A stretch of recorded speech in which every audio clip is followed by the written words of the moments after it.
Hello everyone, मैं शगुफ्ता और आज हम पढ़ेंगे इंग्लिश ग्रामर। और इंग्लिश ग्रामर में आज हम पढ़ेंगे प्रीपोजिशन। प्रीपोजिशन एक ऐसा टॉपिक है जहाँ से क्वेश्चन हर एग्जाम्स में ज़रूर पूछे जाते हैं। वहाँ से एरर फाइंड करने के लिए पूछा जा सकता है या फिर और कोई क्वेश्चन वहाँ से बन सकते हैं, क्योंकि प्रीपोजिशन ज़रूर पूछा जाता है किसी, चाहे वो कोई भी एग्ज़ाम्स हो, प्रीपोजिशन से रिलेटेड वहाँ पे क्वेश्चन ज़रूर पूछे जाते हैं। प्रीपोजिशन से क्वेश्चन कई तरह से पूछे जा सकते हैं, तो हमें प्रीपोजिशन को समझना बहुत ज़्यादा ज़रूरी है। तो आज के वीडियो में हम प्रीपोजिशन बिल्कुल बेसिक से स्टार्ट करेंगे। एक ही वीडियो में प्रीपोजिशन ख़त्म नहीं होगा, इसके लिए 2-3 वीडियो और बनेंगे प्रीपोजिशन, क्योंकि अच्छे से समझना ज़रूरी है प्रीपोजिशन को। सिर्फ हमें उसके अर्थ पता कर लेना ही काफ़ी नहीं है, क्योंकि प्रीपोजिशन का प्रयोग बहुत सारी चीज़ों में होता है। जैसे ऑन है और अबव है, दोनों का जो अर्थ है वो ऊपर होता है, लेकिन हमें ये पता होना चाहिए कि ऑन का प्रयोग कहाँ होगा और अबव का प्रयोग कहाँ पर होगा, या फिर ऑन का प्रयोग किन किन चीज़ों के लिए होता है। जैसे बहुत सी चीज़ें हैं जिनका जो प्रयोग है वो डेट के साथ होता है, मतलब तिथियों के साथ होता है। किसी का प्रयोग समय के साथ होता है, तिथियों के साथ नहीं होता है। किसी का प्रयोग होम के लिए होता है, हाउस के लिए नहीं होता। किसी का प्रयोग हाउस के लिए होता है और होम के लिए नहीं होता। तो बहुत सारी चीज़ें हैं प्रीपोजिशन से रिलेटेड जो कि हमें नहीं पता होती हैं, और अगर एग्ज़ाम्स में आ जाए तो वो गलती वहाँ पे हो जाती है। तो प्रीपोजिशन को क्लियरली समझना बहुत ज़्यादा ज़रूरी है। प्रीपोजिशन बहुत ज़्यादा नहीं है, गिनती में ही है कुछ, लेकिन उसको जो है हमें बस इतना समझना होगा कि कौन सी चीज़ें कहाँ पर यूज़ करेंगे। ठीक है, तो आज के वीडियो में हम प्रीपोजिशन को बेसिक से बिल्कुल पढ़ेंगे। बस आपको इतना बताना है हमें कि ऑन का प्रयोग कहाँ होगा, अबव का कहाँ होगा, या इन का कहाँ होगा, इनटू का कहाँ होगा, किस शर्तों में होता है वो बताएंगे। नेक्स्ट वीडियो में हम ये देखेंगे कि ऑन या इनटू या अबव या फार फ्रॉम, इनका प्रयोग जो है मतलब कितनी चीज़ों के साथ हो सकता है। मतलब हमारे आसपास, हमारे रेगुलर जो हमारा रूटीन है उसमें जो भी चीज़ें होती हैं, तो कहाँ पर किस चीज़ का प्रयोग होता है और कितनी चीज़ों के साथ होता है, वो आपको नेक्स्ट वीडियो में देखने को मिलेगा। अगर आपने वो वीडियो देख लिया तो कॉन्सेप्ट बिल्कुल क्लियर हो जाएगा और बहुत ईजिली समझेंगे आप यहाँ पर प्रीपोजिशन को। तो चलिए वीडियो स्टार्ट करते हैं। उससे पहले हमारे चैनल पर नए हैं तो चैनल को सब्सक्राइब कर दीजिए, साथ ही बेल आइकन को भी प्रेस कर दीजिए। तो चलिए वीडियो स्टार्ट करते हैं। तो सबसे पहले हम देखेंगे ऑन, ON, ऑन। ठीक है, ऑन का प्रयोग कहाँ होता है और अबव का प्रयोग कहाँ पर होगा। ऑन मीन्स भी होता है ऊपर और अबव मीन्स भी होता है ऊपर। तो सबसे पहले हम ऑन को देखते हैं। ऑन का प्रयोग या ऑन का यूज़ वहाँ पर होता है जब कोई भी चीज़, कोई भी वस्तु किसी सतह को टच करती हुई रखी हो, तो वहाँ पर ऑन का प्रयोग करेंगे। कोई भी चीज़ किसी चीज़ के ऊपर रखी है, लेकिन ऊपर कहाँ पर रखी हो, सरफेस को टच करती हुई रखी हो। कोई भी आधार है, कोई भी फाउंडेशन है, कोई भी सतह है, उसके ऊपर कोई भी चीज़ टच करती हुई रखी है, तो वहाँ पर हम ऑन का प्रयोग करेंगे, अबव का प्रयोग नहीं करेंगे। जैसे कोई भी रूम ले लीजिए आप, कोई भी एक कमरा है, रूम है, ठीक है, तो आप ये ना सोचें कि जो रूम का फर्श है उसके ऊपर जो चीज़ें रखी हैं बस वहीं ऑन का प्रयोग होगा, नहीं। तो जो रूम होता है उसकी चारों दीवारें, उसका फर्श, उसकी सीलिंग, सभी चीज़ें जो हैं उनसे टच जो भी चीज़ें हैं उन सभी के लिए ऑन का प्रयोग होगा। जैसे दीवार में अगर घड़ी लगी है वहाँ पर भी ऑन का प्रयोग होगा।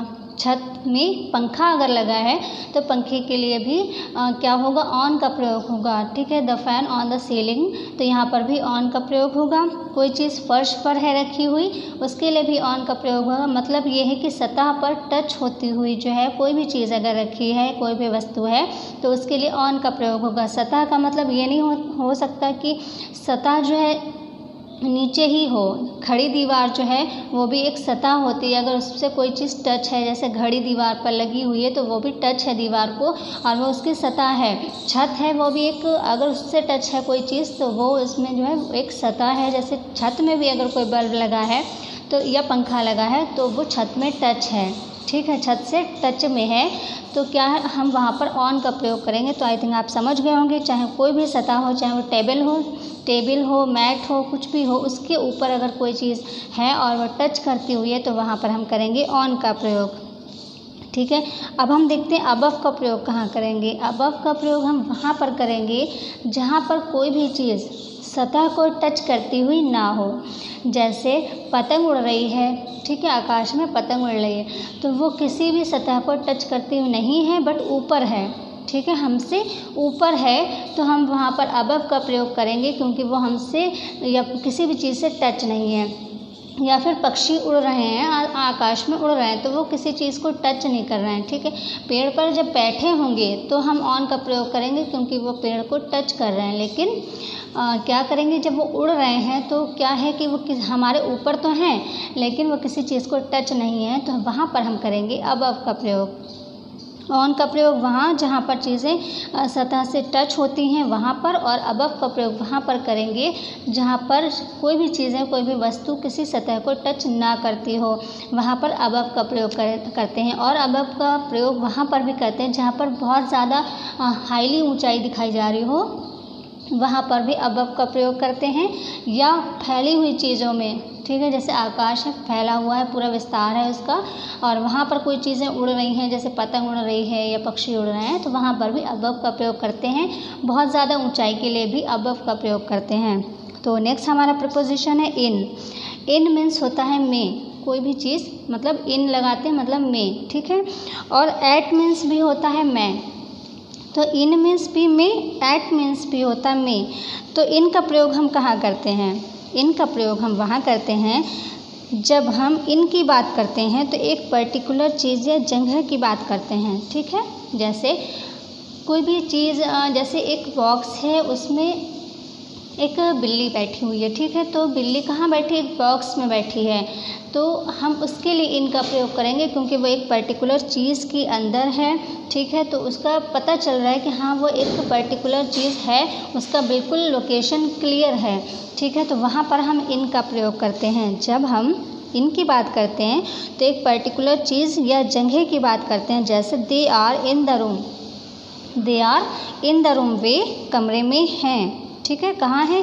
वो कमरे में हैं। लेकिन यही चीज़ अगर हम घर के लिए यूज़ करें कि वे घर में हैं, तो यहाँ पर हम इनका प्रयोग नहीं करेंगे क्योंकि वे घर में हैं। वे घर में कहाँ पर हैं ये क्लियर नहीं है, वो घर में रूम में है या छत पर है या लॉन में है या गार्डन में, कहाँ पर हैं ये चीज़ क्लियर नहीं है, तो वहाँ पर हम इसका इन का प्रयोग नहीं करेंगे, ठीक है। इन का प्रयोग हम वहीं करते हैं जहाँ पर चीज़ें बिल्कुल क्लियर हों कि वो चीज़ कहाँ पर है, किसी एक पर्टिकुलर जगह का नाम बताया जा रहा हो या उस चीज़ की लोकेशन बिल्कुल एग्जैक्ट क्लियर पता चल रही हो, तो हम वहाँ पर इनका प्रयोग करते हैं। और छोटी चीज़ों के लिए हम इनका प्रयोग करते हैं, मतलब छोटी जगहों के लिए, ठीक है। एक तो आपको ये ध्यान रखना है कि हम इनका प्रयोग वहाँ करते हैं जहाँ पर चीज़ें क्लियर हों, लोकेशन बिल्कुल स्पष्ट हो कि चीज़ें किस जगह पर हैं, ठीक है। दूसरी चीज़, हम इनका प्रयोग छोटी जगह के लिए करते हैं, ठीक है। जैसे हम किसी छोटे शहर के लिए भी इनका प्रयोग करते हैं। जैसे आई लिव इन शाहजहाँपुर, ठीक है, तो हम किसी पूरे देश की बात नहीं कर रहे हैं, हम एक पर्टिकुलर शहर की बात करें तो वहाँ पर भी इनका प्रयोग होगा। अगर हम पूरे देश की बात करें या पूरे वर्ल्ड की बात करें तो वहाँ पर इनका प्रयोग नहीं होगा क्योंकि वर्ल्ड में कहाँ पर है ये नहीं क्लियर है, ठीक है। तो छोटी जगहों के लिए, छोटे एरिया के लिए हम इनका प्रयोग करते हैं। तो आई थिंक आप समझ गए होंगे। They are in the room मतलब एक रूम जो है वो छोटी जगह है, वहाँ पर क्लियर लोकेशन दिखाई जा रही है कि वे रूम में हैं, तो they are in the room यानी वे रूम में हैं। अब एट का प्रयोग, इन मीन्स भी होता है में और एट मीन्स भी होता है में, ठीक है। तो इन का प्रयोग करते हैं जब लोकेशन या कोई एरिया बिल्कुल क्लियर होती है वहाँ पर। एट का प्रयोग कहाँ करते हैं? जब एट का प्रयोग करते हैं तो वो एक लोकेशन को दर्शाता है। जैसे they are at home, location को वो भी दर्शाता है इन, लेकिन वो एक छोटी लोकेशन को दर्शाता है या पर्टिकुलर उस एक चीज़ या एक लोकेशन को दर्शाता है। लेकिन जब हम ऐट का प्रयोग करते हैं तो वो एक एरिया, एक लोकेशन, पूरी लोकेशन को दर्शाता है, ना कि छोटी लोकेशन को, ना कि किसी एक पर्टिकुलर चीज़ को दर्शाता है। तो ऐट का प्रयोग हम बड़ी चीज़ों के लिए करते हैं जहाँ पर बड़ा एरिया हो और जहाँ पर कोई एक क्लियर ना हो लोकेशन, वहाँ पर हम करते हैं ऐट का प्रयोग, और बड़े एरिया के लिए करते हैं हम ऐट का प्रयोग। जैसे they are at home, they are at home यानी वे घर में हैं, तो घर में कहाँ पर हैं? गार्डन में है, रूम में है, छत पे है, कहाँ है? तो ये चीज़ क्लियर नहीं है, इसलिए यहाँ पर हम करेंगे ऐट का प्रयोग। रूम के लिए हमने इन का प्रयोग किया था और एट होम करेंगे, हम होम के लिए एट का प्रयोग करेंगे क्योंकि यहाँ पर जो है पता नहीं है कि वे कहाँ पर हैं। ठीक है, तो बड़ी लोकेशन यहाँ पर है तो बड़े एरिया या बड़ी लोकेशन के लिए हम एट का प्रयोग करते हैं और छोटे एरिया या छोटी लोकेशन के लिए हम इन का प्रयोग करते हैं। तो इन मीन्स और एट मीन्स दोनों मीन्स होता है मे। लेकिन क्या है, अगर कोई आपके घर के बाहर है, ठीक है, तब आप क्या करेंगे, घर के लिए इन का प्रयोग करेंगे। क्यों? क्योंकि घर के बाहर कोई आपके है और वो अगर आपसे पूछ रहा है कि आप कहाँ हो, तो आप कहोगे कि मैं घर में हूँ, तब एक जगह बताओगे कि तब वो एक छोटा एरिया दर्शा रहा होता है कि मैं घर के अंदर हूँ। ठीक है, तब आप वहाँ पर जो है इन का प्रयोग करेंगे। तो चीज़ें जो है प्रीपोजिशन में समझना बहुत ज़्यादा ज़रूरी है। ऐट का प्रयोग हम होम के लिए करते हैं, लेकिन जब आपके बिल्कुल घर के कोई बाहर है और अगर वो आपसे पूछ रहा है कि आप कहाँ हो, तब आप बताओगे मैं घर के अंदर हूँ, तब वहाँ पर आप इन का प्रयोग करेंगे। ठीक है, नेक्स्ट हमारा प्रीपोजिशन है इन front of. In front of, ये पूरा ही एक सेंटेंस जो है, ये पूरा ही एक प्रीपोजिशन है। इन फ्रंट ऑफ इसका मतलब होता है सामने और बिहाइंड मीन्स होता है पीछे। तो इन फ्रंट ऑफ कहाँ यूज़ करते हैं? इन फ्रंट के साथ हमेशा ऑफ का प्रयोग करना है, ये ज़रूरी है। अगर कोई सेंटेंस दिया है एग्जाम्स में, वहाँ पर इन फ्रंट लिखा है और ऑफ उसके साथ में नहीं लिखा है और सेंटेंस में सामने का अर्थ निकल रहा है, तो वहाँ पर वो गलत होगा। तो अगर आपको वहाँ पे गलती ढूंढने को या शुद्धि ढूंढने को बताया जा रहा है तो वह आप कर सकते हैं, क्योंकि अगर उसमें ऑफ नहीं लगा है तो वो गलत है। हमेशा इन फ्रंट के साथ ऑफ ज़रूर लगा होगा। अगर आपको लगाना है तो आप भी लगाएं, क्योंकि इन फ्रंट के साथ ऑफ ज़रूर लगता है और इसका अर्थ होता है सामने। जैसे the cat is in front of the box, यानी बिल्ली जो है वो बॉक्स के सामने है। तो यहाँ पर द कैट इज़ और बॉक्स के बीच में इन फ्रंट ऑफ लगा है, तो the cat is in front of the box, यानी बिल्ली जो है वो बॉक्स के सामने है। तो केवल सामने के अर्थ में इतना बड़ा सेंटेंस लगा है इन फ्रंट ऑफ, तो ये चीज़ आपको ध्यान रखनी है। सामने के लिए कौन सा सामने? देखें आप, सामने कोई भी चीज़ किसी चीज़ के सामने है तो हम उसको क्या करेंगे? इन फ्रंट ऑफ, यानी the cat is in front of the box. ठीक है, अब पीछे के लिए देखें, बिहाइंड मीन्स पीछे, ये तो सिंपल है, the cat is behind the box. कोई भी चीज़ किसी चीज़ के पीछे है तो वहाँ पर बिहाइंड का प्रयोग करते हैं, ये भी एक प्रीपोजिशन है। तो इन फ्रंट ऑफ और बिहाइंड ये तो ईजिली आप समझ गए होंगे, बस ये ध्यान रखना है कि इन फ्रंट के साथ ऑफ का प्रयोग करना है। अब देखिए अंडर और बिलो। अंडर मीन्स भी होता है नीचे और बिलो मीन्स भी होता है नीचे। अंडर कहाँ यूज़ करते हैं, बिलो कहाँ यूज़ करते हैं? दोनों का अर्थ होता है नीचे। तो देखें अंडर कहाँ यूज़ करते हैं? जब कोई चीज़ ठीक नीचे हो किसी भी चीज़ के, ठीक है, जब कोई चीज़ या वस्तु किसी ऊपर वाली चीज़ के ठीक नीचे हो तो वहाँ पर हम अंडर का प्रयोग करते हैं, या उस ऊपर वाली चीज़ ने नीचे वाली चीज़ को पूरी तरह से कवर कर रखा हो तब हम वहाँ पर अंडर का प्रयोग करते हैं। जैसे the ball is under the box, यानी बॉल जो है वो बॉक्स के नीचे है। बॉक्स बड़ा है, बॉल छोटी है, बॉक्स ने बॉल को पूरी तरह से कवर कर रखा है या बिल्कुल ठीक नीचे है उसके, ठीक है, तो हम जो है वहाँ पर अंडर का प्रयोग करते हैं। जहाँ पर कोई भी वस्तु ऊपर वाली वस्तु के नीचे, बिल्कुल ठीक नीचे है, छोटी वस्तु या बराबर की वस्तु या उससे बड़ी वस्तु, ठीक है, बिल्कुल ठीक नीचे है, या फिर ये समझ लें आपकी टच करती हुई हो या फिर टच करती हुई ना भी हो तो बिल्कुल ठीक नीचे हो, लेकिन ऊपर वाली वस्तु उसको कवर कर रही हो, तो हम वहाँ पर करते हैं अंडर का प्रयोग। बिलो का प्रयोग हम कहाँ पर करेंगे? बिलो का प्रयोग हम वहाँ पर करते हैं जहाँ पर कोई भी ऊपर वाली वस्तु के नीचे तो हो कोई वस्तु, लेकिन उसका क्लियर बिल्कुल ठीक नीचे ना हो, चाहे वो कहीं भी हो लेकिन नीचे हो, लेवल में नीचे हो अगर, तो हम वहाँ पर करते हैं बिलो का प्रयोग। अंडर का प्रयोग वहाँ पर करते हैं जहाँ पर लेवल बिल्कुल नीचे हो, यानी कोई ऊपर वाली चीज़ के नीचे कोई चीज़ है तो बिल्कुल ठीक नीचे अगर वो है तो हम वहाँ पर अंडर का प्रयोग करेंगे। बिलो का मतलब होता है लेवल में नीचे है लेकिन वो ठीक नीचे है या नहीं है ये चीज़ क्लियर ना हो, तो वहाँ पर हम करते हैं बिलो का प्रयोग। जैसे कोई छत पर है और कोई एक व्यक्ति नीचे है, रोड पर है, तो ऊपर वाला व्यक्ति ऊपर हुआ, नीचे जो रोड पर व्यक्ति चल रहे हैं या वाहन चल रहे हैं तो वह नीचे हुए, तो वहाँ पर हम बिलो का प्रयोग करेंगे। तो छत पर जो व्यक्ति, उसके ठीक नीचे तो नहीं है रोड, या उसके रोड पर जो वाहन चल रहे हैं या व्यक्ति चल रहे हैं वो ठीक नीचे तो नहीं है, बट लेवल में नीचे हैं, तो वहाँ पर हम करते हैं बिलो का प्रयोग। तो आई थिंक आप समझ गए होंगे, बिलो का प्रयोग वहाँ पर करते हैं जहाँ पर लेवल नीचे हो, मतलब कोई चीज़ बिल्कुल ठीक नीचे ना दर्शा रही हो। जैसे बॉक्स के नीचे बॉल है, ये अलग चीज़ है, ठीक है, तो वहाँ पर हम अंडर का प्रयोग करते हैं, लेकिन बिलो का प्रयोग वहाँ करते हैं जहाँ पर लेवल नीचे हो, ठीक है। जैसे the ball is below the box, ठीक है, बॉक्स कहीं रखा है ऊपर, मान लीजिए बॉक्स जो है वो अलमारी में कहीं रखा है और बॉल जो है वो नीचे फर्श पर है, ठीक है, बॉक्स रखा है ऊपर अलमारी में और बॉल नीचे फर्श पर पड़ी है, तो लेवल नीचे है, तो वहाँ पर हम लगाएंगे below. The ball is below the box, ठीक है, जहाँ पर लेवल बस नीचे हो लेकिन उस चीज़ के नीचे ना हो, या ऊपर वाली चीज़ नीचे वाली चीज़ को कवर ना कर रही हो, तो वहाँ पर करते हैं बिलो का प्रयोग। अब नेक्स्ट है प्रीपोजिशन बिटवीन और अमंग।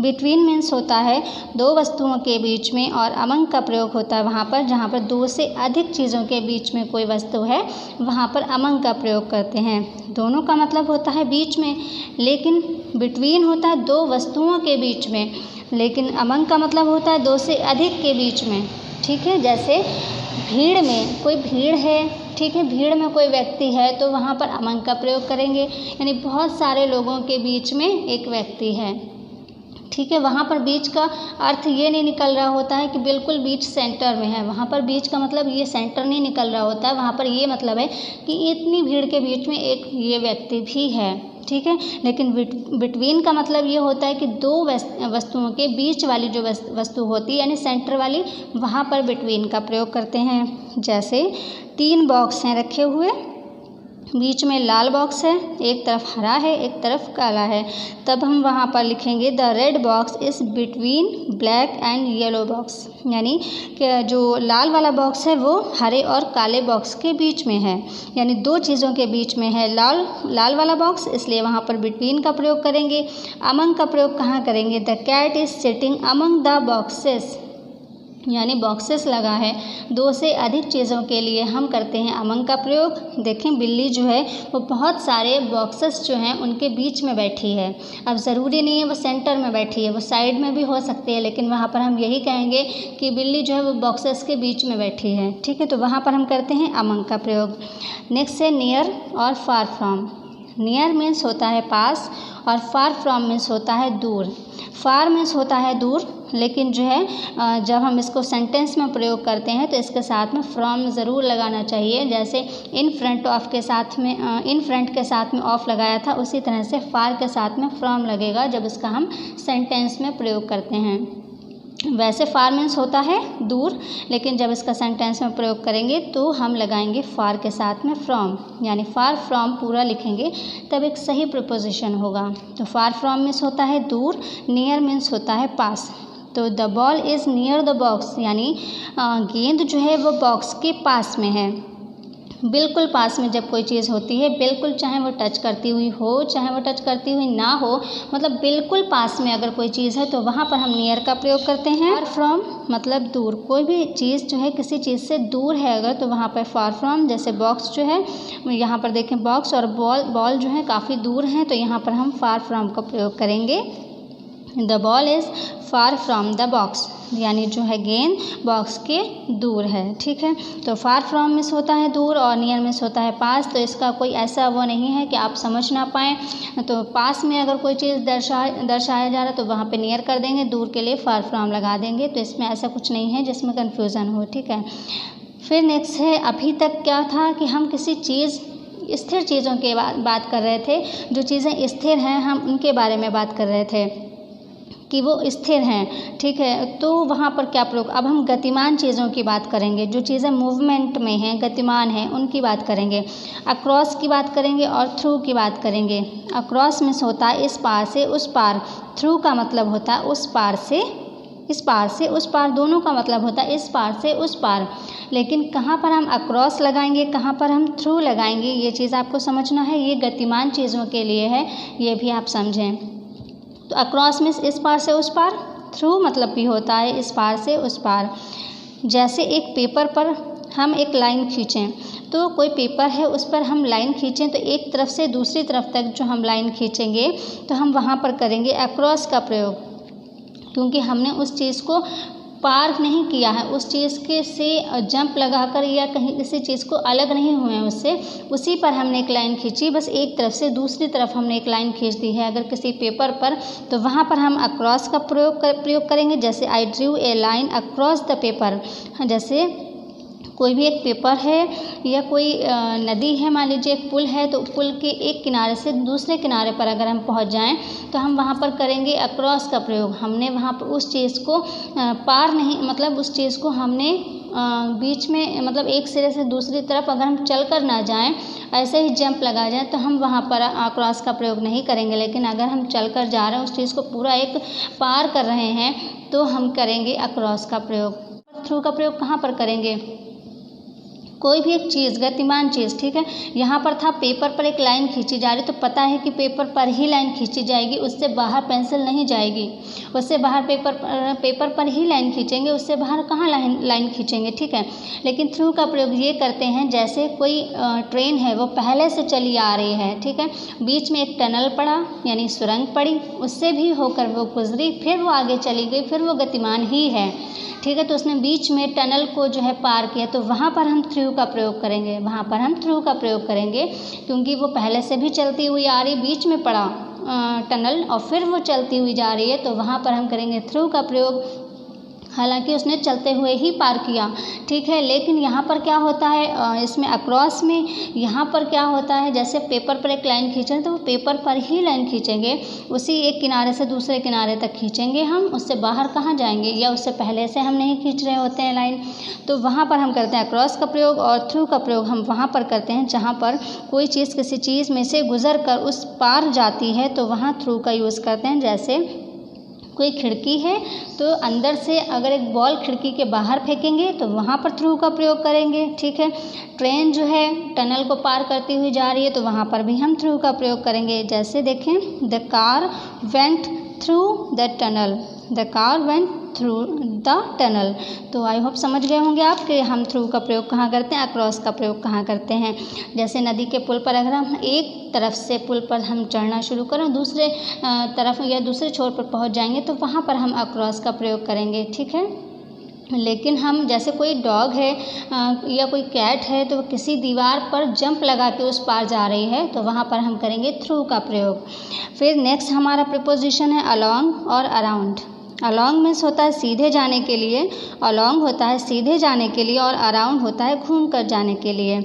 जैसे she is walking along the road, यानी वो जो है रोड पर टहल रही है या चल रही है, तो वो बिल्कुल सीधे चल रही है, रोड पर बिल्कुल सीधे चलना, अलोंग वहाँ पर यूज़ करेंगे हम। अराउंड मतलब घूम कर जाने के लिए। कोई एक मान लीजिए रिंग रोड है, तो अगर हम वहाँ पर उसको घूम कर पार करेंगे तो वहाँ पर हम अराउंड का प्रयोग करेंगे। या कोई झील है, झील के पास लोग घूम रहे हैं, टहल रहे हैं, तो हम वहाँ पर भी करेंगे अराउंड का प्रयोग। जैसे they are walking around the lake, ठीक है, वो झील के आसपास जो है टहल रहे हैं। अराउंड का मतलब आसपास हम कर सकते हैं, घूम कर जाने के लिए अराउंड लगाते हैं, मतलब आसपास, ठीक है। और अलोंग मीन्स होता है सीधा जाना, अराउंड मीन्स होता है घूम कर जाना। तो आप सेंटेंस देख लें कि वहाँ पर किसका प्रयोग होगा। नेक्स्ट हमारा प्रीपोजिशन है इन टू और आउट ऑफ। इन टू होता है बाहर से अंदर जाना, आउट ऑफ होता है अंदर से बाहर जाना। तो जैसे the cat is going into the box, यानी बिल्ली जो है वो बाहर थी, बाहर से बॉक्स के अंदर जा रही है, तो हम वहाँ पे इनटू का प्रयोग करेंगे। और कोई चीज़ अगर अंदर है, वो अंदर से बाहर आ रही गतिमान अवस्था में, ठीक है, अंदर से बाहर आ रही है, तो हम वहाँ पे आउट ऑफ का प्रयोग करेंगे। जैसे the cat is coming out of the box, यानी बिल्ली जो है वो क्या है, बॉक्स में थी लेकिन बॉक्स के बाहर आ रही है, ठीक है। तो the cat is coming out of the box. तो इनटू का प्रयोग करते हैं, कोई चीज़ बाहर है, बाहर से अंदर जा रही है गतिमान अवस्था में, तो इनटू। आउट ऑफ करते हैं, कोई चीज़ अंदर है अगर, तो अंदर से बाहर आ रही है गतिमान अवस्था में, तो हम उसको जो है आउट ऑफ का प्रयोग करते हैं। इनटू मतलब बाहर से अंदर, और आउट ऑफ का मतलब होता है अंदर से बाहर, ठीक है। नेक्स्ट प्रीपोजिशन ऑन टू और ऑफ। ऑन टू का मतलब होता है सतह के ऊपर, ऑफ का मतलब होता है सतह से अलग होना। ठीक है। गतिमान अवस्था में यहाँ पर बात हो रही, पहले हमने ऑन या उसका प्रयोग किया था, वो गतिमान चीज़ें नहीं थीं। यहाँ पर गतिमान चीज़ों के बारे में हम पढ़ रहे हैं। तो ऑन टू का मतलब होता है सतह के ऊपर। जब कोई चीज़ किसी सरफेस या किसी सतह पर रखी है तो ऑन का प्रयोग करेंगे, लेकिन जब कोई चीज़ गति के साथ सतह पर आ रही है तो हम ऑन टू लगाएंगे। ठीक है, जैसे कोई चीज़ सतह पर रखी है, जो हमने पहले ऑन पढ़ा था, कोई चीज़ सतह पर रखी है तो वहाँ ऑन का प्रयोग करेंगे, लेकिन जब कोई चीज़ गति के साथ सतह पर आ रही है तो हम वहाँ पर ऑन टू लगाएंगे, ऑन टू। ठीक है, कोई भी चीज़ गति के साथ अगर सतह पर आ रही है तो हम वहाँ पर ऑन टू का प्रयोग करेंगे। जैसे the dog jump onto the table, यानी जो डॉगी है वो जंप लगा कर किस पर आ रहा है, टेबल के ऊपर आ रहा है, यानी टेबल पर आ रहा है। टेबल एक सतह है, उसके ऊपर वो गति के साथ आ रहा है और उसके ऊपर आ रहा है, तो वहाँ पर हम ऑन टू का प्रयोग करेंगे। ऑफ का प्रयोग कहाँ करेंगे, सतह से अलग होने के अर्थ में। जैसे हिंदी में अपादान कारक होता है, अलग होने को दर्शाता है, उसी तरह से ऑफ एक प्रीपोजिशन है, सतह से अलग होने को दर्शाता है। जब कोई चीज़ गति के साथ सतह से अलग हो रही हो तो वहाँ पे ऑफ का यूज़ करेंगे। ऑफ, ओ डबल एफ वाला ऑफ। ठीक है, ओ एफ वाला नहीं, ओ डबल एफ वाला ऑफ जो है उसका प्रयोग करते हैं जब कोई चीज़ सतह से अलग होती दर्शा रही हो। तो जैसे the cat jump off the अलमीरा, यानी जो बिल्ली थी वो अलमारी में बैठी थी, पहले सरफेस के ऊपर वो टच थी, लेकिन वो क्या है, वहाँ से कूद गई, वहाँ से कूद कर बाहर जा रही है, अलग हो रही है वहाँ से कूद कर, तो वहाँ पे हम करेंगे ऑफ का प्रयोग। The cat jump off the अलमीरा, यहाँ बिल्ली जो है अलमारी की सतह से कूद कर क्या हो रही, अलग हो रही है, तो वहाँ पर हम करते हैं ऑफ का प्रयोग। आई थिंक आप समझ गए होंगे। नेक्स्ट से अप और डाउन। अप मीन्स होता है ऊपर, डाउन मीन्स होता है नीचे। जैसे कोई भी चीज़ ऊपर जा रही हो गति के साथ ऊपर, ठीक है, जैसे सीढ़ियों पर कोई ऊपर की तरफ जा रहा है तो वहाँ पर हम करेंगे अप का प्रयोग, और सीढ़ियों से कोई नीचे उतर रहा है तो हम वहाँ पर करेंगे डाउन का प्रयोग। तो डाउन मीन्स नीचे, अप मीन्स ऊपर, इसमें ऐसा समझाने का कुछ नहीं है, बस इतना ध्यान रखें गति के साथ होना चाहिए। ठीक है, गति के साथ जब है तो हम अप का प्रयोग करेंगे, और गति के साथ नीचे आ रहा है तो वहाँ पर हम डाउन का प्रयोग करेंगे। नेक्स्ट से ओवर और अंडर। ओवर होता है ऊपर, अंडर मीन्स होता है नीचे। यहाँ हम गति की बात कर रहे हैं, पहले हमने अबव लगाया था ऊपर के लिए, याद होगा आपको, हमने ऊपर लगाया था। पहले जो हम गतिमान चीज़ें नहीं पढ़ रहे थे, स्थिर चीज़ें पढ़ रहे थे, वहाँ पर हमने अबव का प्रयोग किया था। कोई चीज़ सतह से टच करती हुई नहीं है बट ऊपर है तो हम वहाँ पे अबव का प्रयोग करते थे, लेकिन यहाँ पर गति की बात हो रही है, तो जब हम गति की चीज़ें पढ़ रहे हैं तो वहाँ पर हम ऊपर के लिए ओवर का प्रयोग करेंगे। जैसे the dog jump over the wall. The dog jump over the wall, यानी जो डॉगी है उसने जंप लगाई किस पर, जंप लगाकर वो वॉल पर गया या दीवार पर गया है, तो वहाँ पर हम ओवर का प्रयोग करेंगे। ठीक है, the dog jump over the wall, यानी वो जब गति के साथ जो है ऊपर जा रहा है कोई चीज़ तो हम उसको जो है ओवर का प्रयोग करेंगे। अंडर मीन्स होता है नीचे। जैसे the dog went under the table, मतलब डॉगी जो है वो गति करते हुए टेबल के नीचे आ रहा है तो उसका प्रयोग हम नीचे अंडर लगाएंगे। ठीक है, कोई चीज़ अगर गति करते हुए नीचे नहीं है तो हम उसको अंडर नहीं लगाएंगे। जहाँ पर हम गति की बात कर रहे हैं तो हम नीचे का प्रयोग करेंगे, अंडर। जैसे हम नीचे पहले पढ़ चुके हैं नीचे के अर्थ में, वो आपने देखा, यहाँ पर अंडर पढ़ रहे हैं हम, तो कोई चीज़ गति के साथ जब नीचे आ रही है तो वहाँ पर हमने अंडर का प्रयोग किया। तो ओवर और अंडर जो है ये दोनों भी प्रीपोजिशन हैं। नेक्स्ट है और लास्ट हमारा प्रीपोजिशन है टूवर्ड्स और अवे फ्रॉम। टूवर्ड्स मीन्स होता है की ओर, की ओर मतलब अपनी ओर। ठीक है, और अवे फ्रॉम होता है से दूर। ठीक है, टूवर्ड्स मीन्स होता है की ओर, अवे फ्रॉम मीन्स होता है से दूर। जैसे कोई चीज़ आपकी ओर आ रही हो, ठीक है, कोई चीज़ आपकी तरफ आ रही हो, उसको आप वहाँ पर लगाएंगे टूवर्ड्स। और आपसे कोई चीज़ दूर जा रही हो, आपसे दूर जा रही हो लोकेशन में या उसमें जो है आपसे दूर होती प्रतीत हो रही हो, दर्शा रही हो, वहाँ पर हम करते हैं अवे फ्रॉम। जैसे टूवर्ड्स का हम कहाँ पर करेंगे, टूवर्ड्स का देखें पहले आप, the baby is running towards me. Baby जो है वो दौड़ता हुआ मेरे पास आ रहा है, तो मेरे पास आ रहा है यानी यहाँ पर हमने टूवर्ड्स लगाया। और मुझसे जब दूर जा रहा है, the baby is running away from me. Baby दौड़ता हुआ जो है वो मुझसे दूर जा रहा है, तो यहाँ पर जो है अवे फॉर्म लगेगा। The baby is running away from me, यानी वो जो है बेबी वो दौड़ता हुआ जो है वो दूर जा रहा है, तो यहाँ पर हम अवे फॉर्म का प्रयोग करेंगे। यहाँ पर तो सिंपल चीज़ें आपने प्रीपोजिशन की पढ़ी हैं कि मतलब आपने पढ़े हैं कि वो चीज़ें प्रयोग किन दशाओं में होती हैं। आपने सिर्फ दशाएं पढ़ी हैं प्रीपोजिशन की आज के वीडियो में। नेक्स्ट वीडियो में हम देखेंगे कि इन चीज़ों का प्रयोग किस किस चीज़ में हो सकता है, ताकि आपको एग्ज़ाम्स में कोई भी बिल्कुल भी कोई मिस्टेक ना हो, कोई भी क्वेश्चन जो है गलत ना हो, कोई एक भी नंबर आपका ना छूटे। इतनी चीज़ें मैं आपको बता दूंगी नेक्स्ट वीडियो में प्रीपोजिशन से रिलेटेड, कि आपको ट्रांसलेट करने की भी चाहे ज़रूरत ना पड़े। आप वहाँ पर बस वो चीज़ें देखेंगे कि ये चीज़ें हैं तो इनके साथ में क्या लगना चाहिए। मैंने पढ़ा था, वीडियो में देखा था, तो ये जो है इसके साथ अगर ये चीज़ है तो ठीक है, नहीं है तो इसका मतलब वहाँ पर गलत है।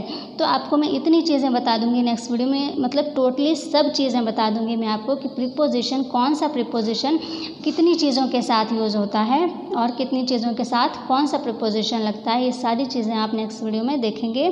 प्रीपोजिशन एक वीडियो में नहीं ख़त्म होंगी, आपको आराम से इनको पढ़ना है। आज आपने प्रीपोजिशन की दशाएं सिर्फ देखी, किस दशा में कौन सा प्रीपोजिशन लगता है, सतह से टच में है, सतह से ऊपर, या किसी चीज़ के पास, या किसी चीज़ के दूर, या किसी चीज़ से गुज़रता हुआ, पार होता हुआ। मतलब दशाएं आपने सिर्फ देखी हैं आज प्रीपोजिशन की, जो कि बहुत सिंपल है और बेसिक है।